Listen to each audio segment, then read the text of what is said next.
Une grande salle entièrement rénovée, un plateau élargi, agrandi. Après 4 ans d'absence, la troupe du Théâtre National Populaire réintègre la Maison Mère. C'était un théâtre qui avait été modifié en 72 et qui, depuis 1972, n'avait pas connu véritablement de travaux. Donc c'est un théâtre où des spectacles mythiques inscrits dans une mémoire collective lourde ont été faits. Et face à ça, les fantômes prennent beaucoup plus de place que les présents. Inès, les beautés agissent à leur guise. Libérée, aérée, la saison 2011-2012 de Christian Schiaretti revendique l'importance du répertoire classique, d'où le choix de Ruy Blas de Victor Hugo pour tête de gondole de la saison.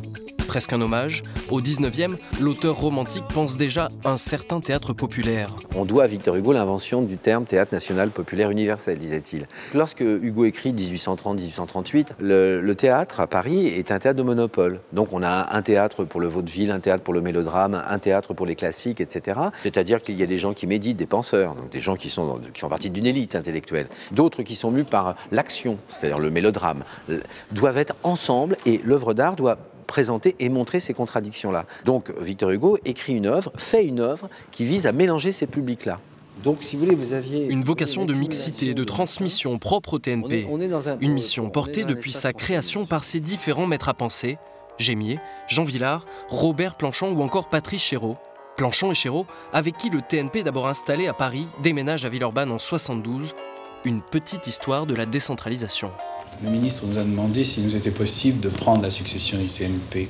Il nous a semblé qu'être fidèle à Villars, c'était ne pas continuer. Être fidèle à l'expérience de Villars et Wilson, c'était pas faire la même chose. C'était tenter autre chose. Bon, alors de là est née et a surgi l'idée d'implanter solidement un théâtre national en province et non plus de faire une expérience uniquement parisienne. Des maîtres qui, comme l'actuel directeur, chérissaient l'idée d'un espace de création protégé, dédié au public et libéré de la pression financière. On a la chance d'avoir des institutions qui nous proposent d'exercer notre métier dans la dignité. C'est pour ça que la question n'est jamais une question de financement en soi, si vous voulez. La question, elle est fondamentalement celle qu'on puisse avoir un endroit où on n'est pas assujetti aux contingences du vulgaire, c'est-à-dire d'être un mercenaire, de vivre son travail en allant à droite et à gauche, mais d'être dans la qualité définie d'un objectif donné. C'est pas un théâtre qui se regarde lui-même.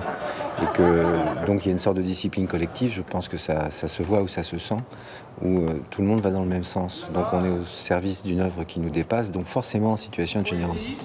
Une vocation permanente d'offrir davantage de théâtre. Plusieurs nouvelles scènes ont même été ouvertes dans les murs. Le nombre de pièces jouées sera doublé cette année. Plus qu'un lifting, la grande maison de Villeurbanne vient de renaître.